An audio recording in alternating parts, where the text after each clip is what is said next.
Hello, everybody, and welcome to Chapter Select, a seasonal podcast where we bounce back and forth between a series of games exploring their evolution, design, and legacy. For the season, we are covering Pokemon. We are finally doing a really big season with a lot of games. I am one of your hosts, Max Roberts, and I am joined, as always, by Logan Moore. Hi, Logan. Hi. This is definitely our biggest venture to date so far with this show. Doing all the Pokemon games. We talked about all the way back in season 1 with Paper Mario how that was pretty. That was a somewhat of a tall task in the moment to play that many, like 15 to 20-ish hour games in a row there. And this time we're doing Pokemon, which are all about 20 to 30 hours a pop, if not more, depending on how much we're going to play. Yeah, so that's about between 200 and 300 hours of gameplay alone. For sure. But it's going to be fun. Yeah, I think it will. This is I think one of the first ones we kind of had an idea for when we started doing Chapter Select a couple years back, but we just realized it would be a tall order to do it. So we've been preparing for this and we're ready to go, and we hope that you enjoy this episode that we've got here for you today, which is going to be all about FireRed and LeafGreen, which is what we are dubbing the first gen this time around. Is the first gen. It is the first gen. So I know a lot of people, we talked about this in our episode introducing the season.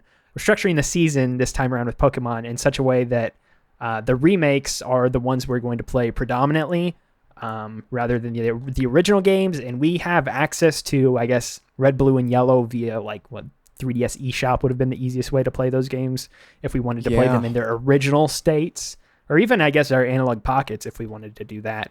Right, yeah. I've still got my blue cart. But yeah, we decided to do the remakes just because we feel like it gets a lot of the core elements of what we want to talk about with these games in a fresher state.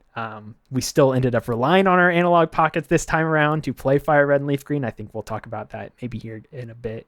But yeah, so we're playing FireRed and LeafGreen, and this is our Gen 1. No Let's Go, no Red, Blue, or Yellow original.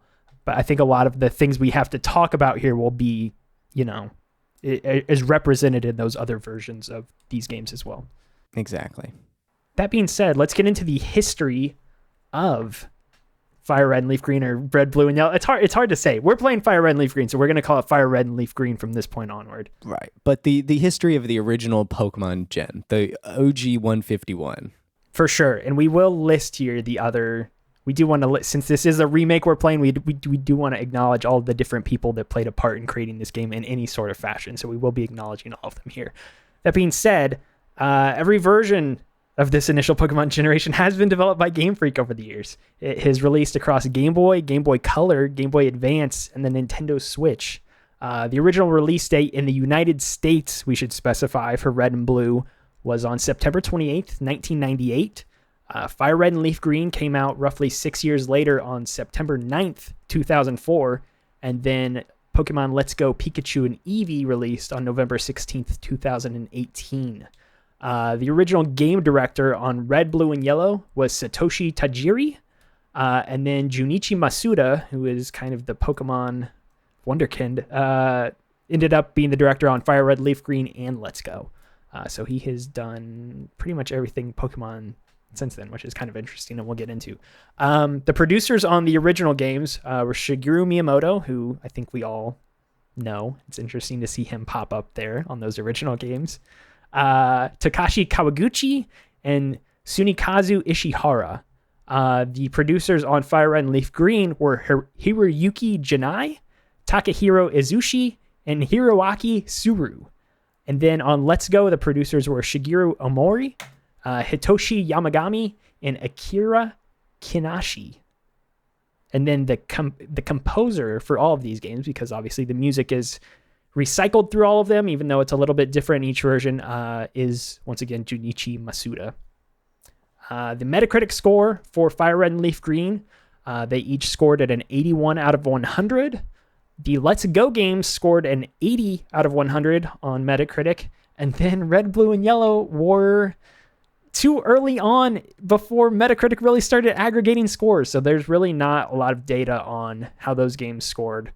Based on the cursory research we did, though, a lot of them were 10 out of 10s, or at least IGN's we know was for sure. IGN gave it 10 out of 10. The EGM issue, let's see, one of the scores was 9, 8, 8, 9, definitely up top. This is an upper echelon of games. EGM wasn't so cavalier with those high scores, I don't believe, as far as I remember it. The original games ranked very, very highly. They sold millions of copies. Yeah, I think that kind of sets the stage for what I wanted to say here, which is we're going to talk about each of our own personal histories and experiences with these games. And I want to keep most of the conversation on FireRed and LeafGreen since that is what we have played. But I feel like for this episode in particular, it's almost impossible to do that. Because at least for me, I don't know if I know your Pokemon story is a little bit different, but it's almost impossible to talk about Gen 1 Pokemon here without talking about like how we each got into Pokemon initially. Because for me, I was very much in at the ground floor when this came to the United States and Pokemania started running wild here. And I can talk about that. I don't know if the same is for you. What's kind of your own history with not only FireRed and LeafGreen, but maybe the original games as well? So my history with Logan, you've heard this story before. I've shared this on podcasts before. Yeah. I think I even produced like a vlog of it. But I'll share it here for posterity as we get ready to play a whole season of Pokemon games. But the only Pokemon games I've ever played before starting this season was Blue and Diamond and Platinum. And that's it. And the reason for that is as a kid, I had Blue, I had the toys, the cards, watched the show, all of it. I remember I probably was in kindergarten on the bus, living in Ohio, so I would have been around 5 years old, and I missed my stop because I was like trading Pokemon cards with the kids in the back. The bus driver made me wait on the bus while she dropped every other kid off and then took me home. And then she made me sit behind her for the rest of the school year. I'm still traumatized to this day from that. But then playing so much Pokemon Blue, I think my parents thought I was obsessed with it, which I probably was. It was probably an unhealthy obsession, not really dealt in moderation. And so their response to this was to make me get rid of everything. The games, the toys were thrown away. But the real kicker was they took all of my Pokemon cards and made me shred them, like put them in the paper shredder one by one. I have since, I send them articles every time a Pokemon card sells for hundreds of thousands of dollars because I know I had that card and I'm a stickler for keeping things in pretty nice condition. But around I was getting ready to turn 13 was when Pokemon Diamond came out, and I made the case to my parents I was old enough to play Pokemon again. This was also in tandem with The Legend of Zelda because I couldn't play Zelda as a kid either because Link's Awakening had a witch. So I pleaded my case and I got Diamond and Ranger for my 13th birthday because Ranger was the only way you could get a Manaphy in the game. And so that's like my whole history with Pokemon is summed up there because after Platinum, I did get X. I played maybe 10 hours of that, but I haven't played or really beaten anything since then. And with LeafGreen specifically, I remember, so I'm going to say LeafGreen because that's what I played, and I'm sure Logan will say FireRed because that's what he played. No, I had LeafGreen originally. Oh, as a kid? Had. Okay. Yeah. But I remember seeing that game all the time at Target behind the glass, and it was cool because it came with the wireless receiver and all that stuff. So I remember LeafGreen at the store. I just never owned it. So, but Blue I played a ton. I was doing the Mew glitch. I remember I didn't save before trying the Mew glitch and I screwed it up. That's when I learned to always save before you try something. And then like before I moved out of Indiana, I bought a blue cart from a friend for $5 and I kept it hidden from my parents so that I would, wouldn't get taken away from me. So yeah, but that's me. Pokemon and me have a wild ride. This is making me want to line up the dates here, and I probably can't do it in real time, but maybe later I can try to look into it a little bit more. But anyway, I'll explain what I was talking about there in a second. Yeah, for me, like I said, I was on the ground floor of when this all started to pop off, at least in some sense. So when Pokemon really started to get big, my exposure to it was through the TV show. I remember the TV show airing on what would now be the CW, but back then it was WB or Kids WB, and they had programming block in the early afternoons. And I used to get out of school, I want to say, out of like kindergarten or something like that, like, I don't know, early afternoon, 1 or 2. So I'd get home and Pokemon would be airing there in the afternoon. And I distinctly remember watching like the first episode or 2 of the show. I was just immediately hooked on it. I was not really aware that it was a video game or anything like that. I just knew it was the TV show. And my parents, I think, had heard of it, though, because it just became this huge phenomenon. And I got really into it from there, which led to me getting into the Pokemon cards. And then eventually I was like, well, hey, I want to play the game. I know the game's a thing, too. And so eventually I actually think I got into the cards before I got into the game, which is kind of interesting because I want to say Christmas 1999 would have been when I finally got it, because that was the year I believe that I got, that was my big Pokemon Christmas. So all on the same Christmas, I got a Game Boy Color, a yellow Game Boy Color, I got a Charizard Pokemon card, and I got like a bunch of like episodes of the show on like VHS and stuff like that. Like this was my Poke Christmas. My parents talk about this still, and that's probably one of the best Christmases I've ever had in my life. I got the Game Boy Color though, but I did not get yellow for some reason. And I think I've told you this story before too. It immediately has come back to me. I think so. We had our Christmas, I want to say a couple days before actual Christmas, and then we were going to my grandparents for real Christmas.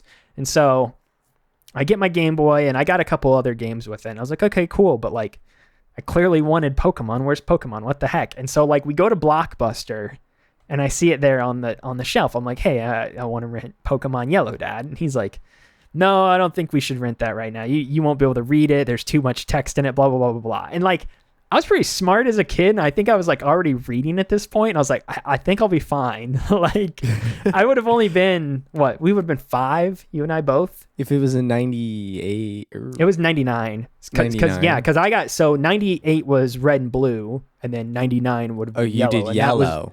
Yellow was what I got. Yeah, because my exposure was through the TV show, and that was what I ended up getting. So long story short, anyway, we go to my grandparents, and then they're like, here's your Christmas present. And I open it up, and it's Pokemon Yellow. And I'm like, oh, duh. This is why he wouldn't let me rent this game from Blockbuster. It all makes sense now.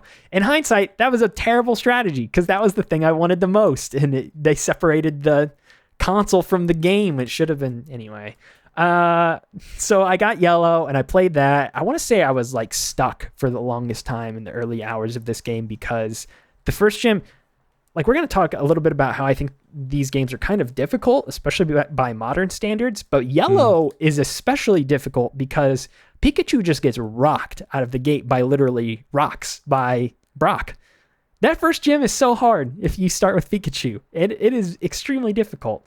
So me as a kid, I was just getting trashed by Brock there at the beginning. Anyway, I think I eventually beat the game. I can't remember exactly.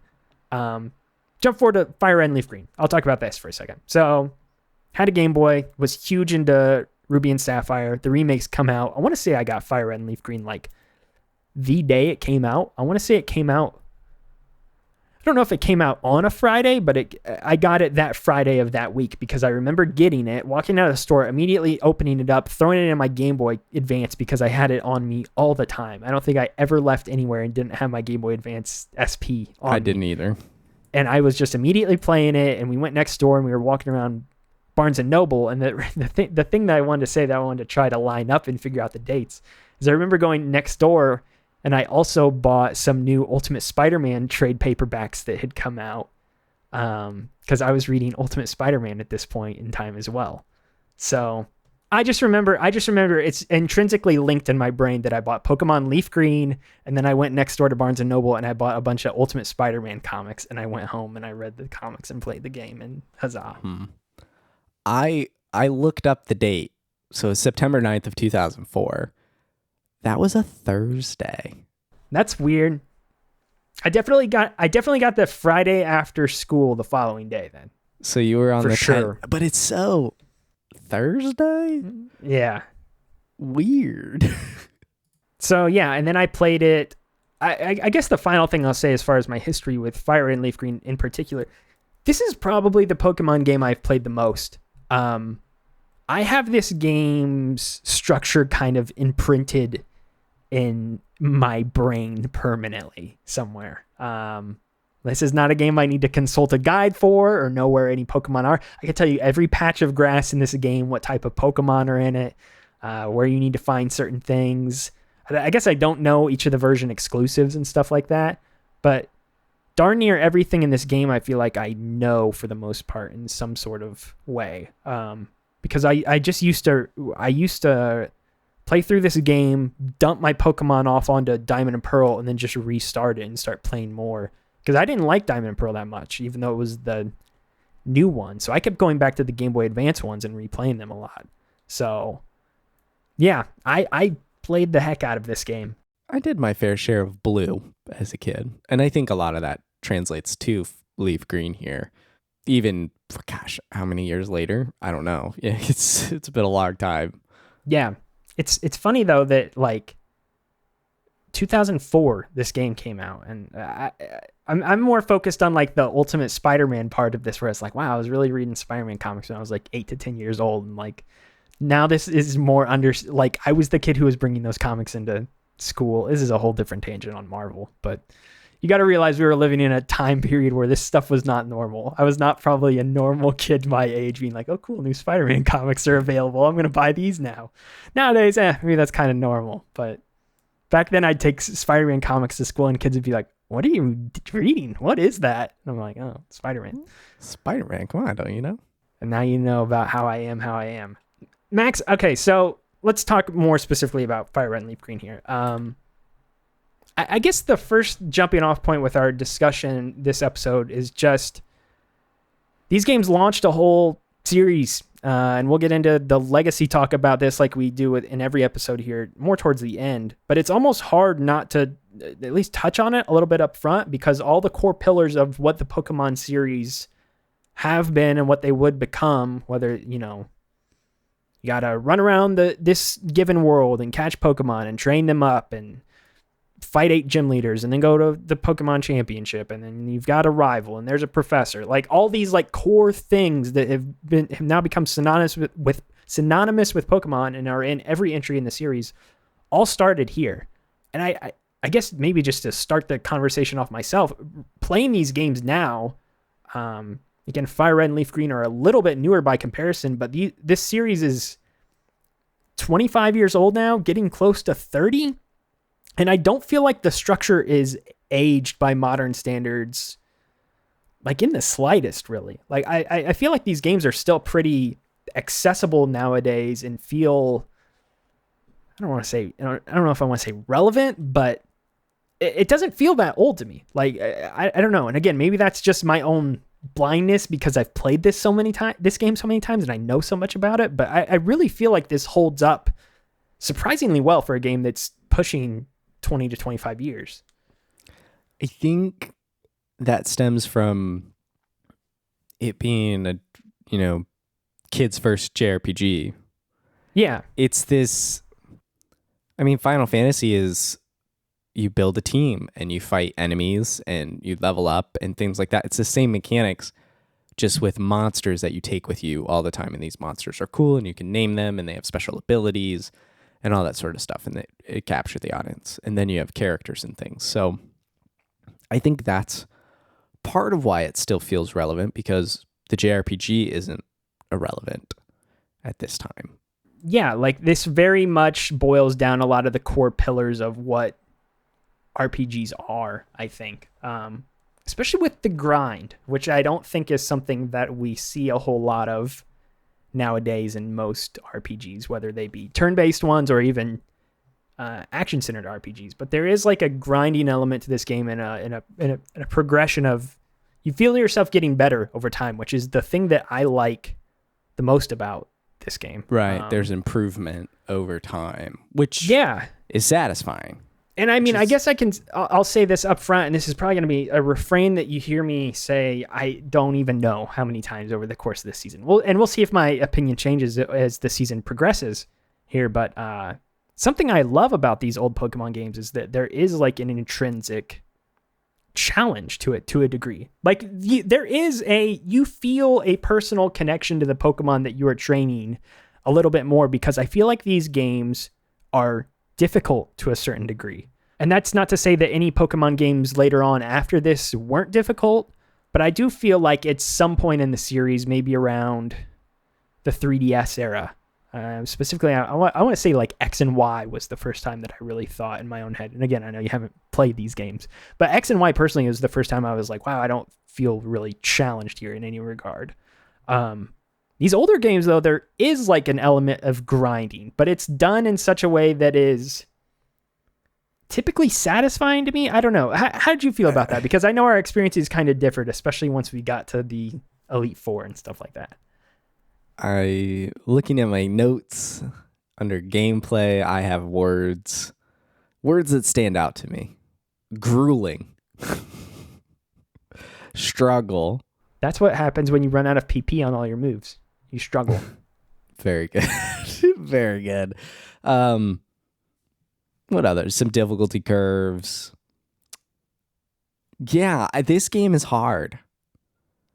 And I didn't think it was going to be hard, especially given that I at least have played a version of this game.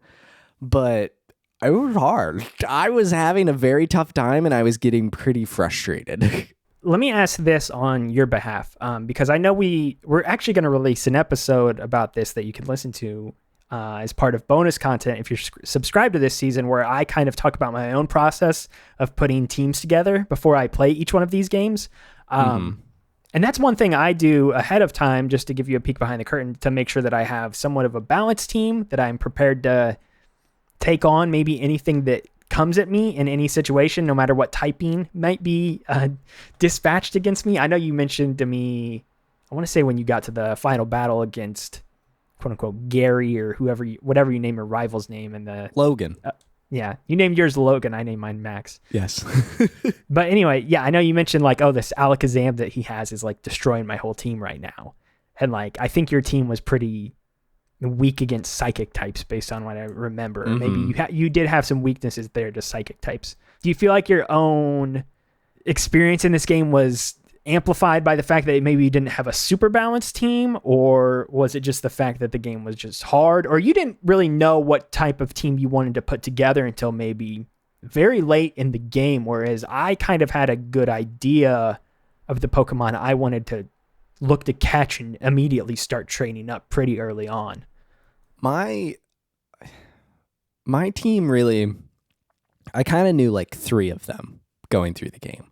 And then the remaining 3 were this weird, just hodgepodge. And by the time I got to the Elite Four, I had to completely pivot and go catch a few legendary birds, simply because I just didn't have high enough levels. And it wasn't even that I was avoiding fights. I did every trainer fight I came across. I wasn't, my typical strategy in RPGs is to avoid combat, which usually bites me in the butt. Look at Persona 5. I couldn't beat that final boss without dropping it to easy. Yeah, I had to drop it to easy because I just couldn't do it, and I wasn't going to grind it out.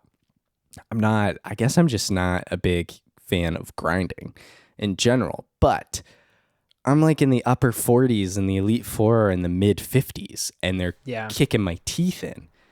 And I need to go catch Moltres and Zapdos to deal with some of the types I'm going to encounter here, simply so I have something close to 50 to help carry my team a little bit. And I think that's part of it, a lack of intentional vision. I wasn't really planning on catching the birds, except Moltres, because I thought Moltres would still be on Victory Road. Did you use your Master Ball on Moltres? I know you mentioned that you were thinking of doing it. No, I used an Ultra Ball. It was funny, I complained to you that I couldn't catch Moltres, and then the next through caught him. Because he had 1 health and was paralyzed. And I was like, come on, this should be a 100% success rate. I didn't, but I thought I would be able to use my Master Ball on Mewtwo, but didn't get the opportunity to do that, and we can talk about that later. But I do think part of it was just a lack of vision. I kept like a level 12 Sandshrew around for a really long time. Because of cut? Because it cut, and I think I gave Gyarados strength. I tried leveling up my team pretty consistently, so I didn't have one major power Pokemon that was just cleaning up everyone. I remember as a kid, my Venusaur was level 70 or whatever, and it was just like blowing through everything. It didn't really matter type necessarily. And so I think because I was doing an even cadence and leveling up is slow, I didn't feel like leveling up was very fast in this game at all. You were getting 200 XP. It depends on who you have. Yeah, because some level, if you keep them, I know you mentioned this because you were talking about how you were wanting to get a Dragonite at one point. And you're like, oh, but I'm not going to let my Dratini evolve into a Dragonair so that the XP that it gets levels it up faster. And that true. Was a part of it. And it learned Hyper Beam. A Dratini learns Hyper Beam at level 55 instead of level 70 something for Dragonite. So it's like, this is a 20 level difference. I can't give that up. Yeah, there are some weird things with the older games like that, for sure. And that's not true across the board for every Pokemon, but there are some like differences like that where if you just stunt their growth, it almost works out better in your favor in some instances. But yeah, I mean, so I mentioned this, but I think, again, just the way I play these games is like borderline obsessive. So I know ahead of time which Pokemon I want to capture and which Pokemon from the early stages I want to start training. And I go out of my way to ensure that I can train them and that I'm pretty well balanced. Like this time around, I got to the Elite Four and I was pretty well equipped to face them right away. But I do totally agree with you in this sense. Faced everything in the game, faced every trainer, faced every gym leader, faced pretty much any person I could find prior to the Elite Four. And I still rolled up with a team that I want to say was like roughly about level 45 on all 6 of the Pokemon in my party. That was probably the median level that I had there. And then you get into these fights and they've all got first chicks throwing out level 50 Pokemon. And you're like, okay, wow. And then you get to, and it scales through all the 5 people you have to face. And so you get to, I think by the time you get to like you get to Gary and he's got like level 60 something Pokemon for sure. I think it's Charizard, or in my case, it was Charizard. It was my in case the 60s. Too, yeah, for sure. And you were not gaining 10 levels between the start of the Elite Four and the end. You were gaining maybe 2. So it spikes really crazy at the end. And I always have found that the Elite Four is pretty unbalanced in that regard. But I appreciate the challenge of it. But at the same time, it's straight up not something that you can do unless you go to the mart and you just pack up on potions and revives. And you just prepare in advance and you know that it's a gauntlet and you're going into this gauntlet and that's about it. Because yeah, it spikes really hard because yeah, even Giovanni, the boss beforehand or the gym leader beforehand, like I didn't feel like his Pokemon were maybe a couple levels higher than most of my team, but not to such an absurd degree that, you know, like you get to Gary at the end and a lot of his Pokemon are 10, 15 levels higher than you in some instances. So it does scale to a ridiculous degree. And when I say that I like the challenge of the game, that is not what I'm referring to. I do enjoy that it pushes back on you a little bit more because I think when you do eventually win, it feels that much more satisfying. But I think that could be curbed a bit. Like if Gary, for instance, you got to him and most of his Pokemon were, let's say, level 55 and up or something like that. Like I feel like that'd be a little bit more, I feel like that'd make more sense for sure. But 60s and up is a bit asinine. It's hard. Yeah. Other than that though, I think we have to talk about the Pokemon. I mean, one thing we need to do with each episode this season is talk about the unique Pokemon within each generation here.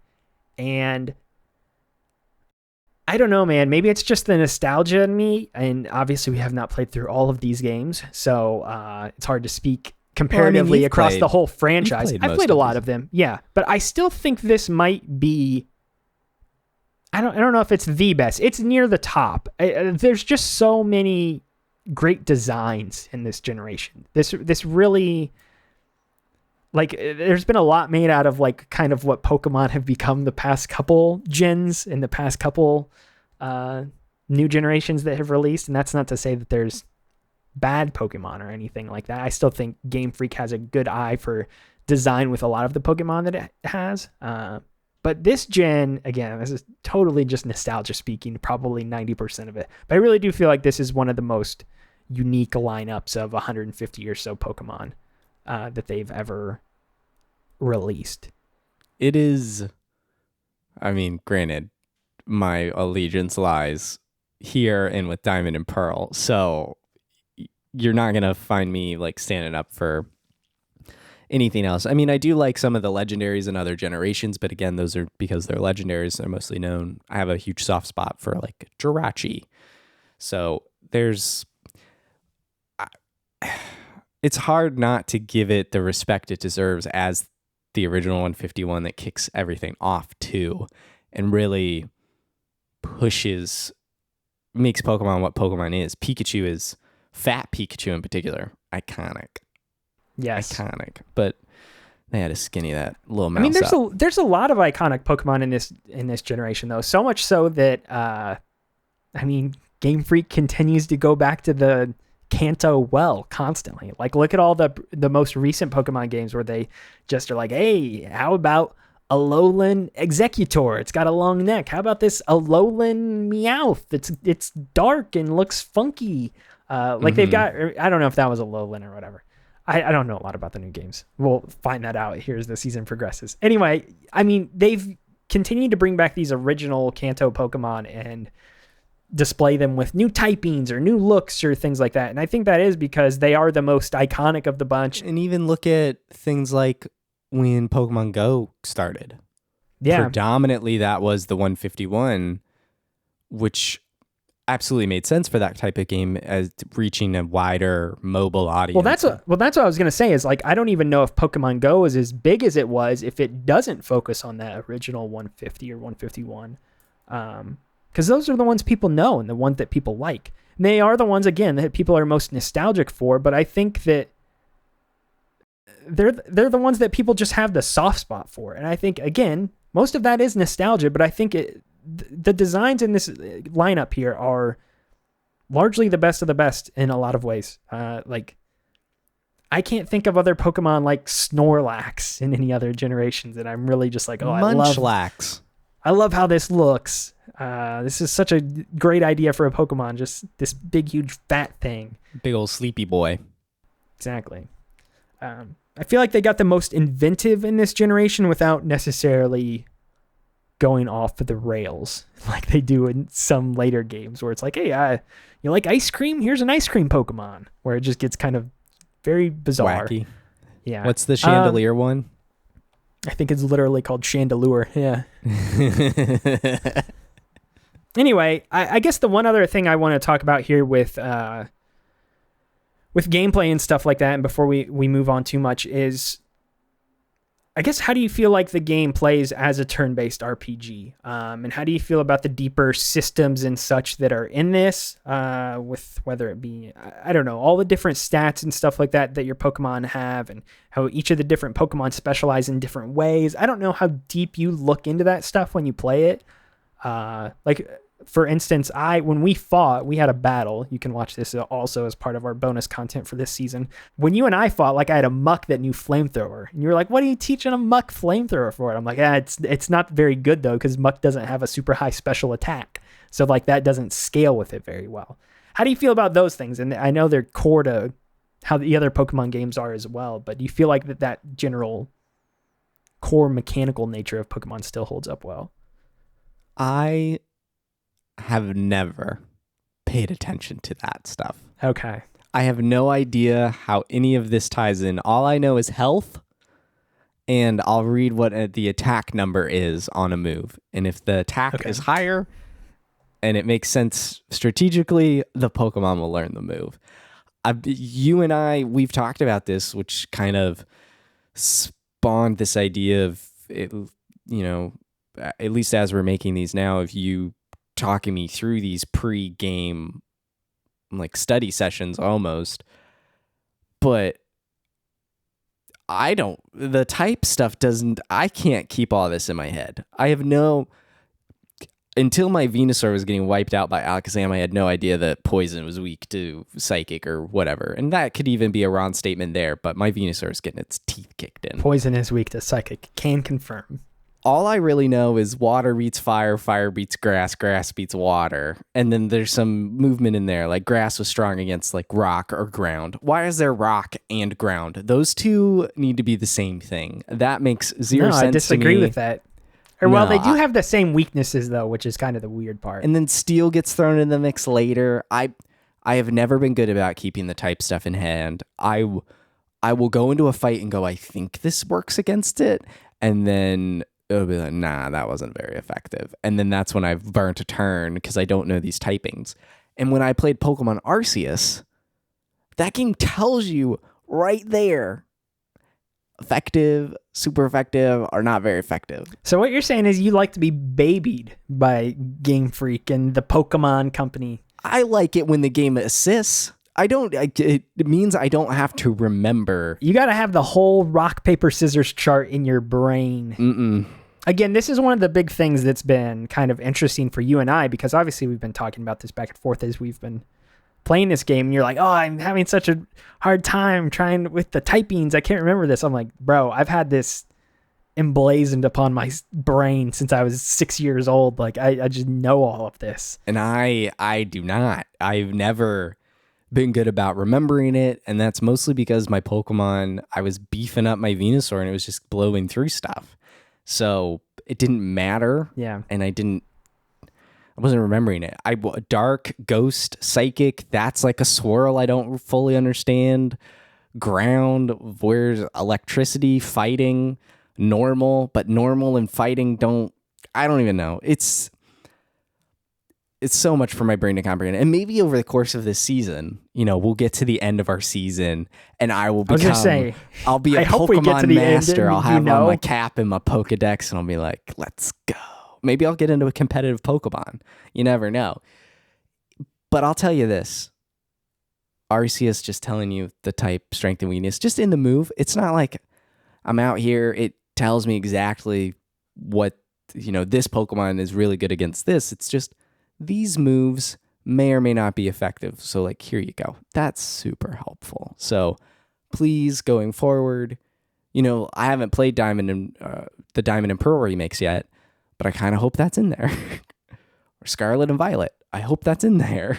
Well, I would really hope that we get to the end of these 10 episodes here that we're doing for this season, and you have a better idea I would hope for how so this too. all works. And you've played Arceus, and you've said like, oh, it tells me what's effective. How does that not help you? I just look know for the more word directly. That doesn't tell me what the other type Pokemon is, though. It just says Flamethrower is effective against this grass thing. You just gotta remember. Yeah, where's Bug in all this? I don't know. No. It's too many different things that are too close. You get to how I think the best way. Bug in my brain is grass. These should be the same. We might have another bonus episode where we talk about all of this too, so keep on the lookout for that. But yeah, you need to group certain things in your mind together. Like rock and ground basically can go together because they're not strong against the same things, but they're weak against the same things. So you can kind of put those largely in your mind the same, in somewhat of a similar way. We'll see how it all goes. I like I still love the whole rock, paper, scissors mechanics. And I think it's been duped in a lot of ways as well. By many other games have copied this sort of grass beats water, water beats fire sort of circle. Right. The one other thing before we get into anything else, how do you feel about the gyms and stuff like that and how those are structured and how you're going from town to town and trying to find this other gym leader, but then you've got another thing going on here too. We can start talking about Team Rocket here and maybe how this larger story of this game plays in here as well. But let's focus on the gyms first. I guess, how do you feel about that structure? Do you feel like that's still a good structure for Pokemon games in general? And how do you feel like it's implemented here? I guess we can talk about this too as like a general flow of the game, because I feel like the gyms are all these tent poles that you are coming across as you go throughout Kanto. I guess there are 3 pillars to the narrative push. And I say narrative push just like, your goal going from place to place, not necessarily straight up story.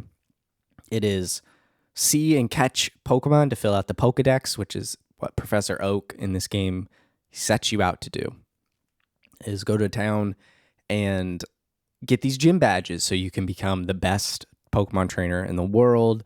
And then whatever the villain is doing in the game, deal with that confrontation in whatever capacity that may be. But the gym is a physical structure, and you can always count on the gym being in that town or vicinity. The Pokemon you see may be the same between two towns, or maybe one or two different things in between. Who knows what they may, this type shows up here or whatever. But there's always a gym, pretty much, in every major town. Not Lavender Town, but you get the idea. And so that's the first, maybe the Pokemon Center is the first building you go to, but then you go look for the gym. And I can't get in here right now, or I need to figure out this puzzle. And so that, I think, is great, because at least you're not necessarily confused about where you want to go or what you want to do. Yeah. And I think it's really great. Sorry to butt in. I was going to say, I like the first one they introduced to you straight up just can't go into. And you're like, huh. It's a tease. What is this? And it's a great payoff at the end, because that is where you end up right before. Yeah. The great thing I noticed this time around as a I've actually forgotten. I think I'm 27. I turned 28 fairly soon as of this recording. But as a 27-year-old, the thing I realized is this map is just one giant clock, and you are moving clockwise around it. And when you get back to where you start is when you get to Gym 8, what they've teased you, and then you just go left and you go up and you're at the Elite Four. So it's this great flow of a path, and you see the end from the beginning, and it's really rewarding. And then how that 8th gym ties into the threat of the world is really satisfying and a fun twist as a kid, and I still think as an adult as well. So the gyms are a great anchor for the player. Yeah, they keep the carrot somewhat on a stick. And the way that this crosses over with the other storyline, which is you've got plot A, which is get all the gym badges and become the best Pokemon trainer in Kanto, and then that crosses over with plot B, which is you've got this nefarious group that's trying to kidnap Pokemon, Team Rocket over here off to the side that you're trying to thwart the plans of. I think the thing that is funny, and I don't know if you feel the same way. Again, I know you've played fewer Pokemon games than me. I mean, you don't even have to play fewer Pokemon games, but we look at Team Rocket as this group of like, these are the best Pokemon villains. These are the most iconic Pokemon group. And a lot of that probably stems from the television series, to be honest, with Jesse and James and Meowth and all that stuff. So they're the ever-present villains in a sense because of that TV show. In these games, though, their inclusion is kind of awkward in some senses because they show up a couple times early on. In the first cave, I believe you're in, they show up on the way to Cerulean City. And then there's the whole Nugget Bridge stuff. Like they drop in this Team Rocket stuff kind of early on, but then they don't really show up again in a big way until you get to what is the gym with the fourth gym with the big mart? If you remember that town. Silphco is the second place. Silphco's Saffron. Yeah. Oh, it's not Saffron there. Cerulean? I think Cerulean's it is Cerulean. What's the Misty's one then? Can't remember. You're asking the wrong guy. See. Anyway, when you get to like the game corner and stuff like that, and then Team Rocket's there. I guess my point is like Vermilion. They're Vermilion. Thank you. Their purpose is it Celadon? Celadon. Yes, Celadon is the one with the big Mars. Cerulean is Misty's. That's what I thought. Okay, tripped myself up. Sorry, I'm dumb. I don't know. I don't have this whole game imprinted on my brain like I thought I did. I guess the thing I'm trying to say is Team Rocket's motivations are never really fleshed out that much in this game, which is funny because we think of them as like the ultimate Pokemon villains or whatever. But they're in a game corner and you go there and you kind of thwart what they're doing there. And then later on you go to the Silphco and they're just like, oh, they're trying to capture this thing from us, and you find out it's the Master Ball or whatever, and you thwart that, and then Giovanni's just like, "Gar, thwarted again by a kid," and then you face him as the gym leader, and that's about it. There's really a lack of like overarching goal or strategy by them in this game. They're just kind of the grunts of Kanto. They're just kind of around, and they're kind of trying to do some things in some different towns, and you thwart them a couple times, but they really have no like large overarching plan like you do in some of the later games where Team Magma's like, we want to wipe out all the water, land only, or like crazy things like that happen. And Team Rocket has a little bit more of a plan in the sequels and the Johto games, but in this one, it kind of struck me this time that they're just kind of there and they're just sort of doing things. Well, I think each thing, maybe not each thing, but most of the things revolved around containing or controlling Pokemon in some way. I mean, there's the fossils that they're trying to get in that first cave, which presumably they would use to revive and have like, extinct Pokemon on their side and use them. Saffron City, they locked down like the whole town. I guess, and that it's to get the Master Ball and the technology of Silphco. Also, they're the Silph Scope, which lets them see haunted Pokemon. And I think they murdered Cubone's mom. Yeah. Marowak. So that's, that was a plot there. They fought so hard and she died. And so it's all about controlling Pokemon, but really the key is they use Pokemon aggressively and they do not show them, love and friendship and kindness. And your character does to all Pokemon. And even that's what your rival struggles with. And Professor Oak calls out at the end of the game is you didn't, love and have companionship with these Pokemon. And that's why you were only a champion for a whopping 15 minutes. And so Team Rocket, I think, just provides that foil to that motive of your character and shows you as a good person who helps out wherever they go. And that, I think, is distilled into the game. I mean, I wrote down when I booted up the game, the first time you're playing it, at some point it says the biggest objective is the player experiencing personal growth. Like talking to me, the player. That was their goal. It's just heartwarming and simple. You could say childish, but I think that's a cynical way to look at it. It's just wholesome. And that is part of what I think has been a constant in Pokemon. Even as someone who's been observing it, I'm adjacent to the, being a fan and someone who's invested in the video game industry. I'm adjacent to Pokemon all the time. And I think that's one of the constants. And Team Rocket is a good cartoony antithesis to that wholesome nature that you like thwarting. They're not evil. They're just bad. They're sort of like mustached. I mean, they're kind of evil, but yeah, they're more like mustache twirling villains. Like they're like vaudevillian almost. Like you don't really take them serious, mostly because the only things they ever try to attack you with are Raticates and Zubats, and not a whole lot else.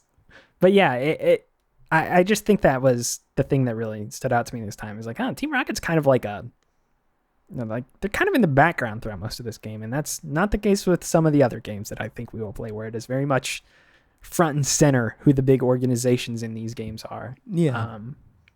I guess speaking more to the story elements of this game, you talked a little bit about how you get to the end of the game and the kind of the back and forth with your rival. I like that back and forth a lot. I think the rivalries of the recent Pokemon games I have played, I like that you have a direct rival in this game. I like that it is somebody who's always trying to get a leg up on you. It's somebody who's always trying to beat you. In some of the other games, your rival is like a pushover a lot of times, and they're just kind of like, oh, shucks, I can't beat you. You're so good at Pokemon. Meanwhile, Gary here is like, I want to crush you, and I want to win. This is my goal. And I really like that. Yeah, I like it too. It makes for good. You actually feel like there are certain moments in this game where I forgot that the rival battles were about to kick off, and I wasn't healthy and I didn't have my team ready to go, and I was like, oh crap! Like I was actually like upset that I like didn't have my team poised and ready to go, because you feel like you have to like gear up for those moments a little bit more because they are a little bit more difficult. And I think most of the encounters are like that, where he tries to catch you off a step. There's Lavender Town, there's the SSN, there, even on the way to the Elite Four, you just left the 8th gym battle and you're like, all right, I'm off. You hit the road and he's like, let's fight. Oh, I have a hilarious aside about that if we want to very quickly. That battle, the one right before you go to the Elite Four, this actually jogs my memory. So I mentioned before that I wasn't sure if I beat Pokemon Yellow. I couldn't remember or not. I definitely did. But the moment when I got to that part of the game, I remember I had taken, this is how obsessed I was with games and stuff as a kid. In my kindergarten class or like preschool class, we had like a show and tell day. And the thing I brought to school was my Game Boy. I was showing it off, and then I was like, and this is Pokemon. I was showing it off to people, and I was like, here, I'll like show you and walk around and blah, blah, blah, blah. And I walked into that part of the map and initiated that fight, and I was like, oh, look, and now I'm in a fight. And I got like into this fight, and that's a full 6-on-6 battle. Like one of the biggest late game fights that there is. Yeah. And my teacher was like, Logan, I think you need to turn this off now. And I was like, hold on, I'm in this battle. And I was like playing that whole fight in my preschool class as a kid. It's like a 6-year-old kid trying to beat Gary before I go to the Elite Four. Exactly. She didn't understand. No, they never do. I think I did beat it actually in that moment in the classroom, and I was like, okay, hold on, I can save now. Because my dad told me if I ever turned off my game without saving, I would maybe lose all my data. So I was like, no, I can't shut this off. I have to save. Thank God for the invention of sleep mode and just being able to save wherever now. But yes, it is that rivalry is good. It keeps you on edge. It's a fun surprise, and you always know it's going to be a good fight. I mean, even at the end, you think you've beaten the Elite Four, and you're like, nope, psych, he beat you here already. He's the champion, so now you have to fight him again. It's always just slightly unexpected, and I think that's a fun type of rivalry. The one other thing I want to talk about with gameplay here, and I just wrote it down in our notes, is HMs.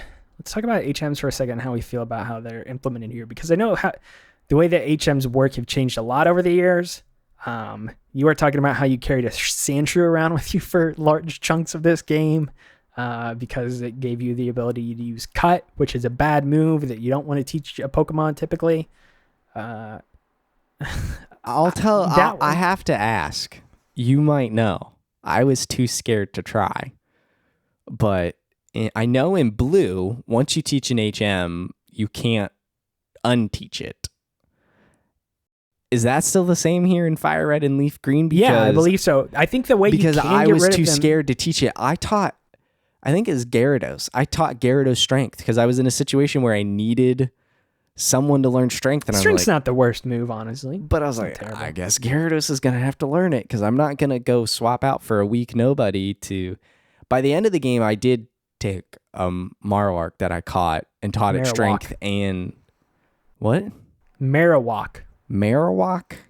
Yeah, you're saying You're saying Marowak or something. You're throwing an extra R. It looks like Mohawk to me. It's Marowak. Bone marrow. That makes sense. Anyway, I taught it Strength and Crush or whatever to Rock Smash. Yeah, so that way you don't have to teach that, and I think that's the problem. You do have to teach that to get through some sort of cave. Yeah, but I don't think it's mainline. It's not. That's post. Yeah. But I needed it to get my my Moltres, I think. So yeah, I'm not a fan of them, especially in the permanent capacity. That's the problem. Is that there are certain HMs that this game throws at you that you don't know that you don't need. Like for example, Cut's a good one. You need Cut in like a couple instances on the main line, if that. No, there are definitely a couple. Because one to get to the gym, one to go get the Fly HM, I guess if you want to consider that part of the main line, and then that's largely about it off the top of my head that I can Fly think this of. time around. Yeah, until I'd already gotten through the 8th gym. I was like, when do I get Fly? Yeah, that's the thing, is they put these things in your path that you don't know that you don't necessarily need to teach to your Pokemon. And that's the thing that kind of sucks, because then you're taking up one of your 4 abilities on one of your Pokemon. And again, I knew which things to avoid and which ones to get an HM slave for, but that is the one element of the game that I have never been a huge fan of. And I know that, I know the way that they work has changed in recent entries, and that's probably for a better thing. That's one of the modernizations that I think is probably for the better, because you get into these later games like Alpha, or just Sapphire and Ruby, the remakes too, but where there's like 3 or 4 different water specific HMs in those games. Waterfall, Whirlpool. Wow, I don't even know about that one. Yeah. So you get into, like, it gets a little crazy. That's where the hashtag, or not hashtag, but that's where the too much water comes from. And it is too much water. Thanks, Dan Stapleton. Yeah, HM's not great. Again, while we're talking, I want to talk about the music and the sound design and stuff, and we'll get into that in a second. But while we're just talking broad strokes of these games, I did want to mention some of the new things that are in FireRed and LeafGreen, since these are remakes. They are, for the most part, pretty straight remakes of Red and Blue, but they add the main thing, I guess, would be the addition of Johto and Hoenn Pokemon, which you can get in post-game, and then you can transfer over after you do a couple things. But then the main new addition, I guess, would just be the island, the 7 islands, which I know is something all new to me. I had no idea they did this. They moved my Moltres from Victory Road. They did, yes, which I like more, personally. I was very surprised. Honestly, I thought these were 1-to-1 remakes. I had no idea. And then you defeat Blaine on Cinnabar, and it's like, whoa. Bill's like, what's up, bro? Back. I'm here. Come with me. Yeah. And you go to these islands, and you got to do a task on the first 3, and then later on in the post-game, you can unlock others. I know that, I guess for the purposes of our conversation, you and I did not fully explore all 7 islands. I have in the past, obviously, with previous playthroughs of this game, but I did not do that this time around. The other thing I know you were put off by is that there's like a post-game quest that you have to complete that then allows you to go get Mewtwo. So they kind of soft lock Mewtwo this time behind extra activities that you have to engage in, which sucks. They robbed me because I was so ready. I was like, the game ends when you catch Mewtwo. And then they're like, no.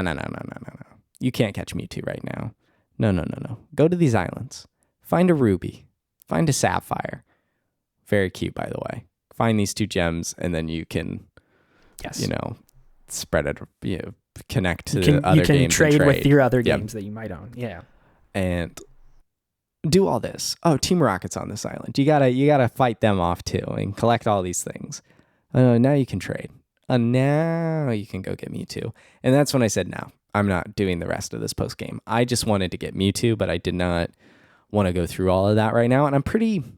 Did you feel like any of that was bad though, or was it just like an instance where you were just like, I don't feel like doing this right now? Because I thought I always liked the island stuff personally. It frustrated me because I wanted Mewtwo, and I didn't know that had changed, and I was in somewhat of a rush to like beat this game just to catch up with you so that we could record this very episode, and so I had just gone through this grueling grind to beat the Elite Four, which I was not having fun with. So my fun meter with Pokemon was, here, and then the difficulty happens and fun goes all the way down. And then it's like, now the thing you really want to do is gated behind all this new content. I'm like, come on, this is ridiculous. And so my fun meter was low. As a kid, I'm sure that probably was super exciting because you think you've beaten the game, and they're like, haha, now there's more game. Then there's Johto Pokemon on some of the islands which you can capture, which was something that was literally impossible to get from Game Boy Color to Game Boy Advance at the time. So that was great that you had some ease of access to certain Pokemon from Johto there, which I really loved. I think the things I like about some of the islands too is that they all have a little bit of a different flavor and a different taste to them, whether some of them just be as simple as like very quiet towns where people live in, and there's maybe like, I don't know, there's a little forest over here that you can go to, or another one like you mentioned with like Moltres is at the top of a mountain that you can go climb to. One of the things, I don't know if you may have seen on one of the islands that I remember, you run into one of the people in the Elite Four. I believe it's the Ice Lady. I think her name is Lorelei, I believe. It is She's Lorelei. at one of the islands. She's like, I grew up here. This is where I trained. This is how I learned everything about Pokemon. And I thought that stuff was kind of cool that they fleshed out like these people that you really don't know much about otherwise, other than they're just like, hi, I'm part of the Elite Four. Let's fight. I thought that was something cool that they did with that. I don't know. There's just some cool character moments that I like here. And it continues the whole Team Rocket saga, not in a very notable way, I don't believe, but I don't know. Add some more Team Rocket content there if you're down for it. And yeah, nothing on these islands is too extensive, but I don't know. It was nice to have there when I was a kid, and I was looking to get every drop out of these games as I possibly could. Is there anything else about these remakes that you can think of that is worth talking about necessarily? I like the visuals. I think the visual style is nice. I think I wanted to bring it up because we played on Pockets this time too. We talked about this. It's never looked better. Like, this was a really great experience playthrough this time because we got to play on high-end Game Boys. I think it's one of the golden ages of the aesthetics and the visual design of Pokemon. I think this scales nicely to what we'll see on the DS later as well. Yeah. I think kind of this GBA DS era is really the prime of visual design for Pokemon. And so that was really nice to finally see and play through, because my experience has traditionally been Pokemon Blue on the Game Boy, which does look good as well, just it's a different type of style. So it was fun to see, full color, more of a widescreen type layout, and just the details. There was some stuff that just really caught me off guard. Like if you're standing above a pool of water, you can see your reflection in the water, and it waves and stuff. There's just a level of detail here that I really didn't expect, and it was nice. It's a very visually appealing game still. The one other thing before we touch on music, which is a thing we'll touch on because I feel like it is obviously vital that we do. We mentioned Mewtwo. I just wanted to have a quick aside and talk about the world building that they do with Mewtwo in this game, which I think is so freaking cool. The whole mansion section of Cinnabar Island, when you are, I don't know if you did this, you can read the books on the tables in there, and it tells you about, like, dude, that is something you need to do, or you need to at least go look up. But it's like hinted that mansion was like a big research facility for Pokemon and things like that. And they were I did pick up on that. That was pretty forward. Yeah, and they were researching Mew, and they talk about how Mewtwo was created and things like that. So they lay these breadcrumbs so that later on when you do find Mewtwo, you're like, holy crap, it's this Pokemon that, like, this abandoned mansion they were talking about earlier. I think that's some of the coolest lore and story stuff that they do in this game. The statues in there as well are designed after Mew and Mewtwo. I just had to give a shout out to that. I don't know if you have much else to say about that since you didn't read those little books that are on the tables and things like that. But yeah, it's like a diary documented journey of these researchers. They're doing collectibles, like narrative pickup collectibles, like BioShock. Kind of, yeah. They're dated and everything, and who doesn't love a good lore backstory? Mewtwo was created. It's cool. It's one of the cooler things in the game. I really love it. Okay, let's talk about the music because I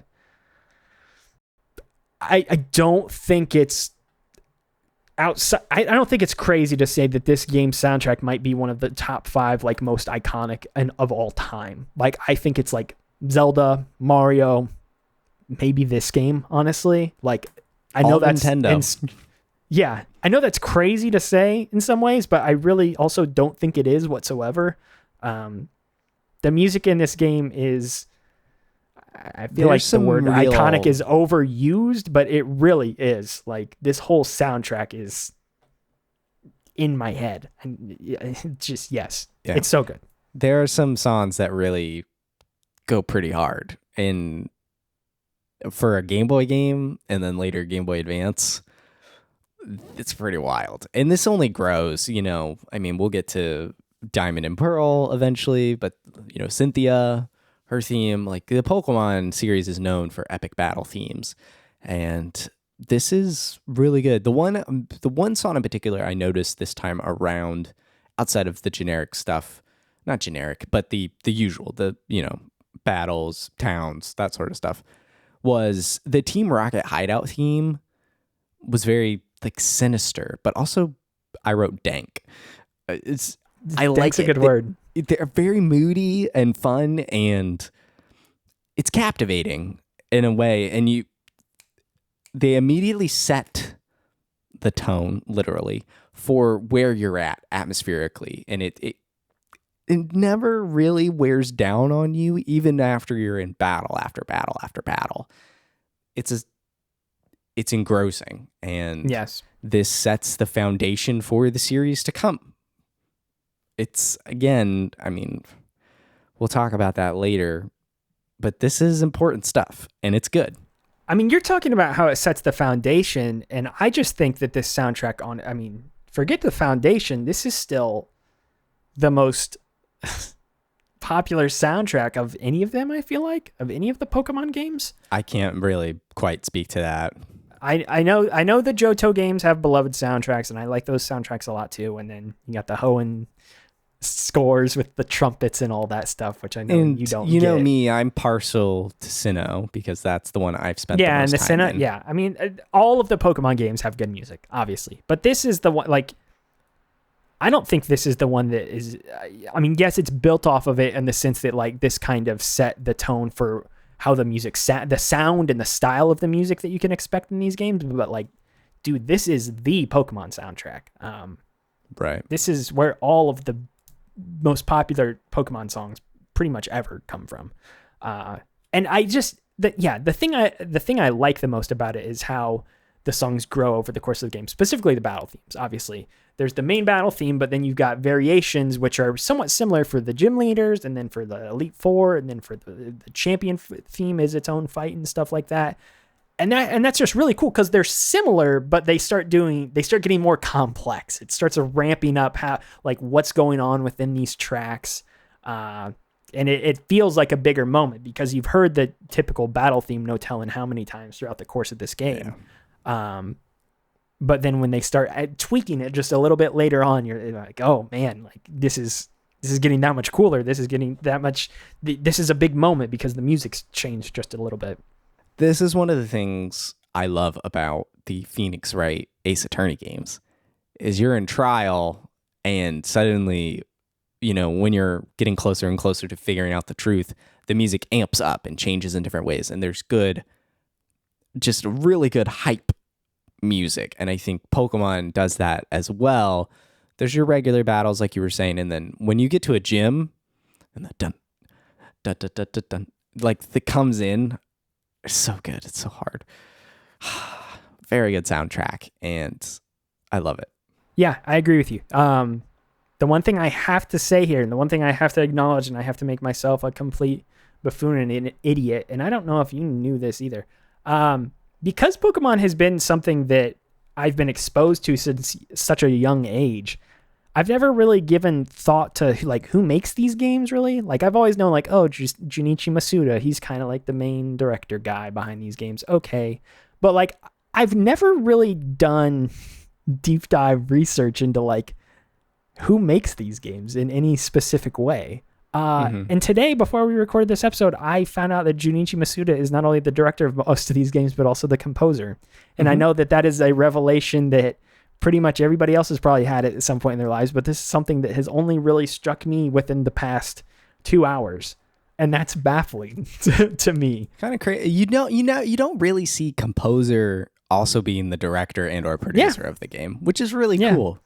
Which is crazy because him above, I mean, obviously he is probably the most important component in these Pokemon games becoming as big as they have been. I mean, there's a lot of people behind the scenes who work on this stuff, but this guy programmed the games. He's been the director of all these games. He's created the soundtracks for all these games, which are just known around the world. Like, when you think of how big Pokemon is, it really is. A lot of it comes down to the flair that he has put on it through this music that he's composed for all these games and stuff like that. And we'll talk about the different scores. And I want to make sure that we have different conversations with each of the games, because we will talk about the music in each of the different games that we're going to play. And I want to try to have some different conversations other than just being like, yeah, and more good Pokemon these are music. really good.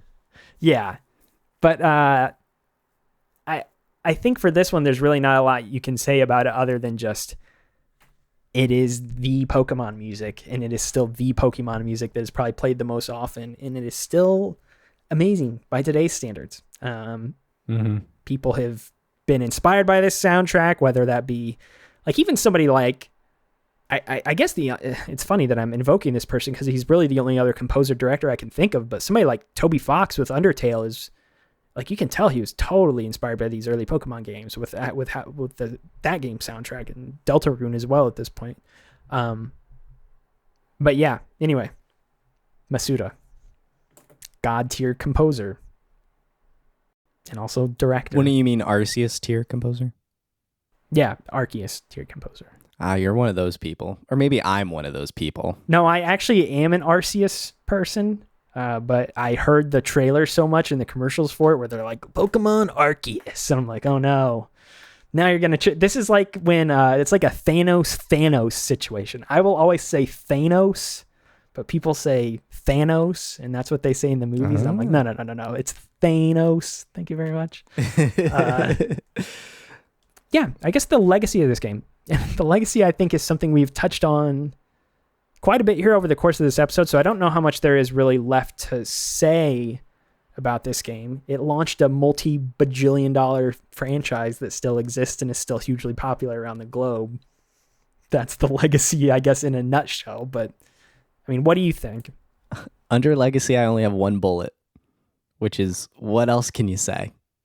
Yeah. Like, it started everything. We've said that multiple times this particular episode. I remember watching the 25th anniversary direct that they did last year, and there's this video kind of summarizing the last 25 years of Pokemon. It's 5.5 minutes. It'll be in the show notes. And I remember getting a little emotional. And you heard my story at the top of the show. I've played 2 of these games, but the reach that Pokemon has had and the lives it's touched and the money it's made, all of these things, it's astounding. And it all started here with red and blue in the States, but, you know, red and green out in Japan, and then blue came along, and yellow, and the show and the board games and the spin-offs, all this stuff. The movies, which I guess are kind of part of the show, but yeah. It's just, this Pokemon Go is mania. Pokemon. Yeah. And I don't think there's a more fitting discussion for legacy when it comes to this particular game and generation. Sure, when we get to the other games, it will be more interesting to see how it's evolved from this core concept. Yeah, this is a game that like we were talking earlier about how there's not really any there's not a Metacritic score for this game. There's not really any reviews from that day and age, and the ones we could find were very high and things like that. I think this game is one of the few video games I can think of off the top of my head. I want to say head and mind at the same time. I said hind instead. Anyway, this game is one of the few I can think of that's kind of on a pantheon of greatest games of all time that people are never really going to question or think twice about. Maybe not necessarily with the remakes or whatever. I mean, just this game, I mean, whether you're citing FireRed and LeafGreen or Red, Blue, and Yellow, whatever. Let's Go, maybe not so much. They changed too many things. But the core of this game, what this game is, I think is up there with, you know, Super Mario Bros., like what, Ocarina of Time. Like, if you think of like a short list of like the 5 to 10 most iconic popular games ever, like this game's always going to be near the top, and no one's ever going to question or think twice about it. And it's for all the reasons you said. It launched Pokemon has got to be, video games aside, it's got to be one of the most profitable, most well-known media franchises in existence. Like, I can't think of much else that's bigger. Marvel, maybe Disney, but like Like it's up there. It's huge, and it all spawns out of this game. So yeah, It is. you're right. No, Pokemon is factually the highest grossing media franchise of all time. Exactly. So again, as you said, what else is there to say? Like this game's legacy is that right there in a nutshell. According to Wikipedia, 110 billion. Second place, Hello Kitty at 88.5 billion. I mean, it's Japan out here raking in the money. It's like $20 billion difference. Mickey Mouse is third. Like this is surpassed Mickey Mouse by 30 billion. Winnie the Pooh, Star Wars, like Mario, Princess. It's unbelievable. And we're living it. Yeah, still. Our kids will live it. I mean, you're about to have a kid at the time we're recording this. I'm sure they will grow up and probably be exposed and like Pokemon at some point or another. Why do you think I'm making sure I get all these games so someday the child can play them? I thought it was, you're telling me you don't want your kid to play ROMs on your PC of them? Hey. No. Real hardware, baby. Real hardware. And I think that does it for our very first episode of the Pokemon season here at Chapter Select. Gen 1, the correct Gen 1, which includes FireRed and LeafGreen. Get out of here. Fake believers. You can follow the show on Twitter at Chapter Select. You can follow Logan on Twitter at Moreman12 and his writing over at comicbook.com. You can follow myself on Twitter at MaxRoberts143 and my writing over at maxfrequency.net. You can find the show at chapterselect.com, see all our previous seasons and future plans. And then thank you to our members who support us directly. You can learn more by going to chapterselect.com/join. So thank you very much for listening to this episode. And until next time, adios. Bye, everybody. Chapter Select is a Max Frequency production. Chapter Select is supported by you. You can gain access to longer episodes and bonus content by going to chapterselect.com/join. This episode was researched, produced, and edited by me, Max Roberts. Season 6 is hosted by Logan Moore and myself. Season 6 is all about Pokemon. For more on the season, go to chapterselect.com/season 6. You can follow the show at Chapter Select and check out previous seasons at chapterselect.com.